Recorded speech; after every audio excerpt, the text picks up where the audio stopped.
Up next, ladies who launch are involved in a fundraiser for the Dress for Success organization this coming Friday the 20th, 50 plates in the Pearl, happy hour situation, 4 to 7 on the 20th. We talked to Kelley, who leads the organization, Ladies Who Launch, and first asked her a little bit about her background and what brought her to this organization.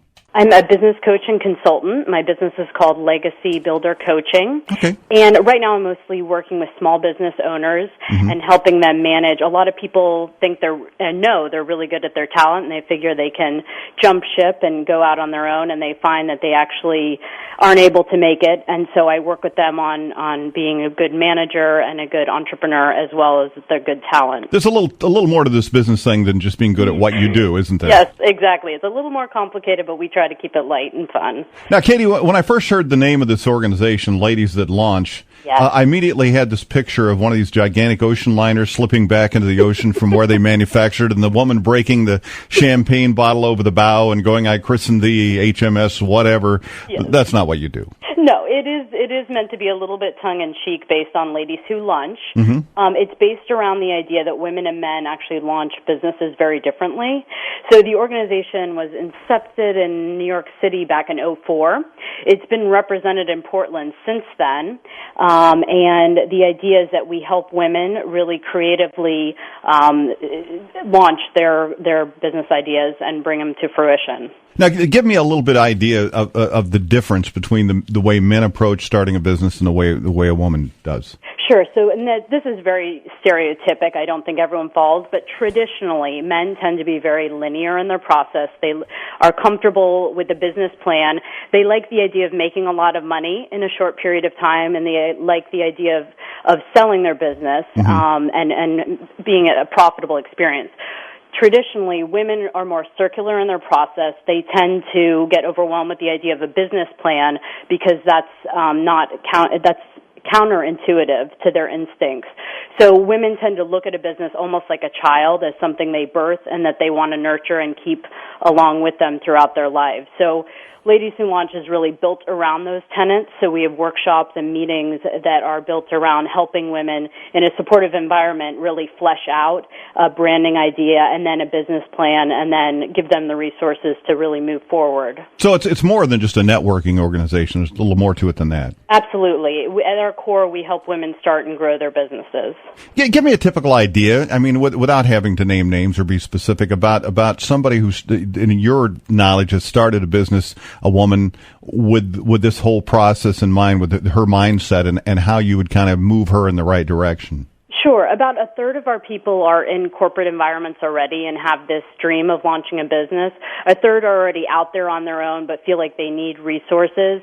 And another third are stay-at-home moms who really like the idea of having a source of income coming through with the flexibility. So just an example of some of the women I'm working with right now, somebody who's working a full-time job but loves photography, has been building a portfolio slowly through friends and family, posting it online, getting a lot of great feedback, and is working towards a 2010 plan of leaving her full-time job and starting a full-time photography business. Okay. What are the traps she might fall into if not given a little guidance to head in the right direction? Right. I mean, basically just kind of financial planning at the beginning and making sure that she's going to have enough cushion to cover her personal expenses as well as her startup expenses while she's not bringing in much money. So we really strategize around how to do that. That's why most businesses fail, isn't it? A lot of startup businesses is people don't go into it realizing that they're going to have something to fall back on while they're building it. Absolutely, Mike. The biggest thing, there's so much hype with social media, and it's fantastic as a free way to do viral marketing and advertising, but it almost gives people the idea that you just start Twittering, you throw a blog up, and all of a sudden you've got a business. And really, businesses take a long time, and they take a lot of diligence and hard work. So we try and keep people, focused on the long-term perspective, but really trying to capture that excitement at the beginning and really have them hunker down and come up with a plan that's going to really work. Now, you're involved in a fundraiser coming up, the Holiday Happy Hour. It's going to be coming up on Friday the 20th at 50 Plates in the Pearl, which, by the way, is a fabulous place, one of my favorite restaurants. Best slider in town, I hear. Yeah, that's several. You can, I don't think I've ever eaten just one, but this year's beneficiary is Dress for Success. Tell me a little bit about what they do. Sure. They're an organization that's committed to getting poor women's lives back on track through job recruitment, career development, financial stability, and job retention skills. As you know, Oregon is one of the highest unemployment rates, so the need for helping fund organizations like this is never more important than right now. They typically help about 85 women a month. In August, September, October this year, they've helped 250 women each month and are on target to help more than 3,000 this year.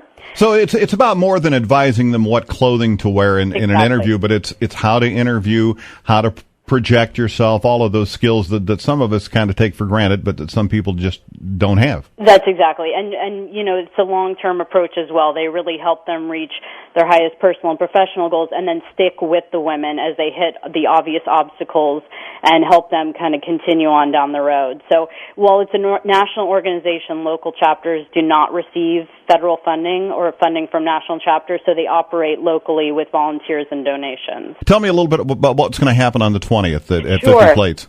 Sure, and don't be intimidated. We love men, all this women. So we absolutely love we love to be loved, Katie. So. Yes.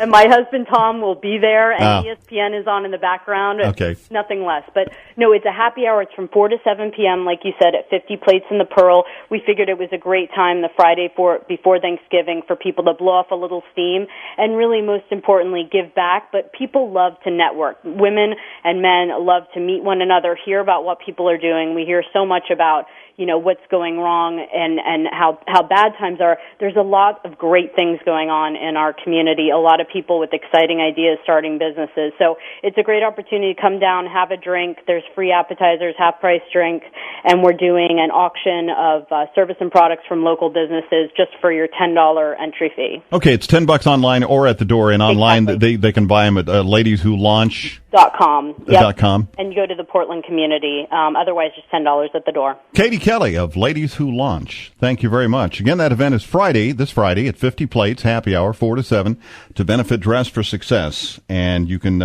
get in for $10 at the door.